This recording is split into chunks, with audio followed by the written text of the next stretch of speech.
You'd think a leaky pipe is pretty simple, right? There's a hole, water comes out, end of story. But it turns out the physics of just how much water gets lost is this incredible puzzle that had engineers scratching their heads for decades. So today, we're going to dive into the hidden world of our city's water loss. All right, let's start with what seems like a simple question. You've got a leak in a pipe. If you double the water pressure pushing through that pipe, what happens to the leak? I think your gut instinct, my gut instinct, is to say, well, the flow probably doubles too. But as we're about to find out, the real answer is way more interesting, and it has huge consequences for all of us. For the longest time, the go-to answer in all the engineering textbooks was something called the orifice equation. Basically, it says that for a simple, unchanging hole, the flow doesn't double. It's proportional to the square root of the pressure.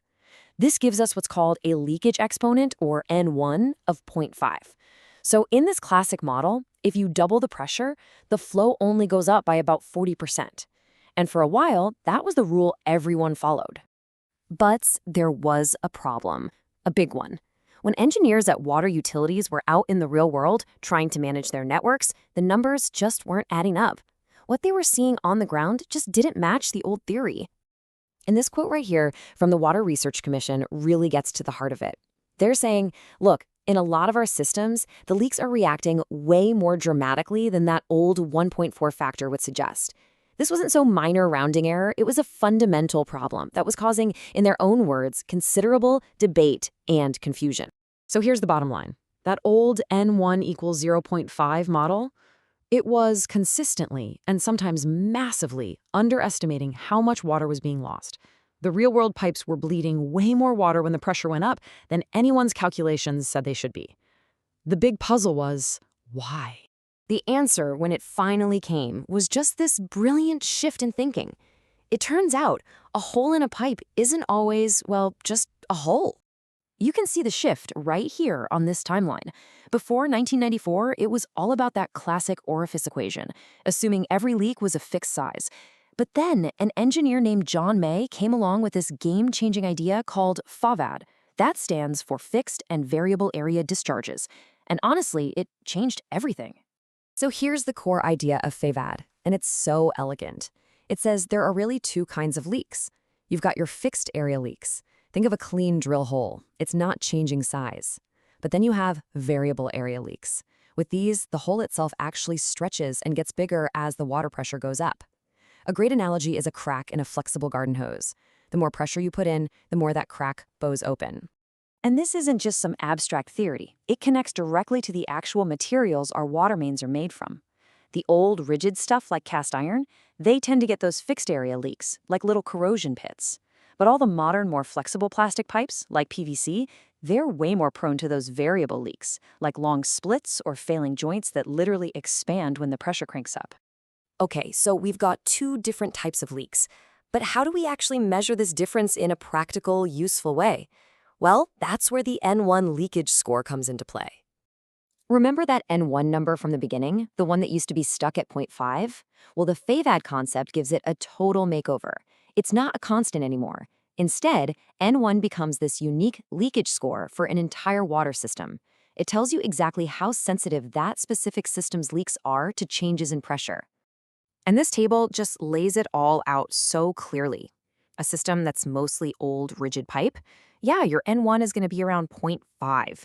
But a system full of modern, flexible PVC pipes with leaky rubber joints, that N1 value could jump to 1.5. And in really extreme cases, like with long splits in plastic pipes, that number can soar even higher. We're talking sometimes over 2.5. It's wild.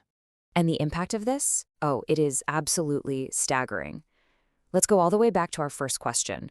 What happens when you double the pressure? Well, in that old rigid system with an N1 of 0.5, leakage goes up 1.4 times.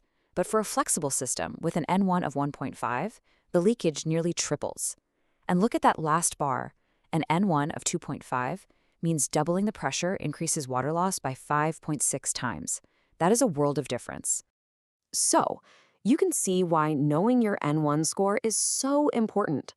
But wait, how do engineers even figure out the total amount of leakage in a system in the first place? Well, it involves working in the dead of night, and there's a really common trap that's easy to fall into. The standard industry practice is called minimum night flow analysis. The logic is pretty clever, actually. The idea is that between, say, 2 and 4 in the morning, almost everyone is asleep. People aren't showering or doing laundry, so most of the water flowing into a neighborhood at that time has to be from leaks, right?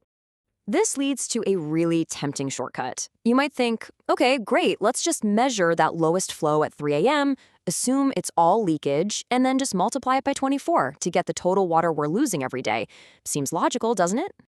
Yeah, turns out that's a big mistake. And this slide shows you exactly why. The black dots here represent typical homes with very low water use at night.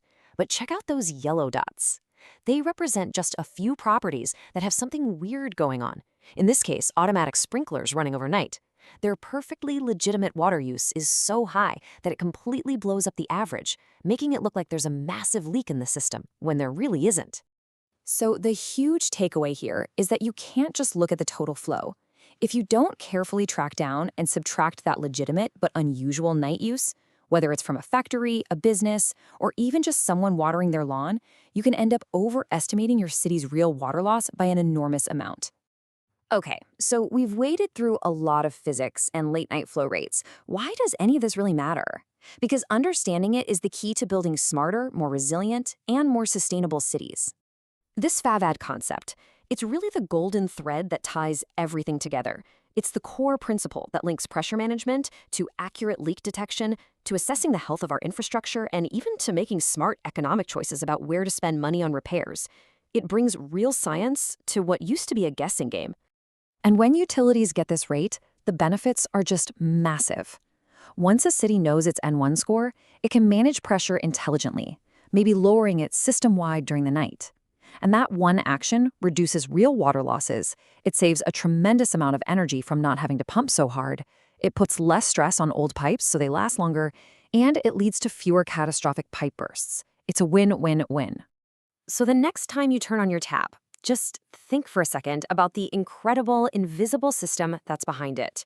A system where something as simple as managing pressure, guided by the physics of FAVAD, can be the difference between millions of gallons of precious water getting to our homes or just being lost into the ground. It really makes you wonder, doesn't it?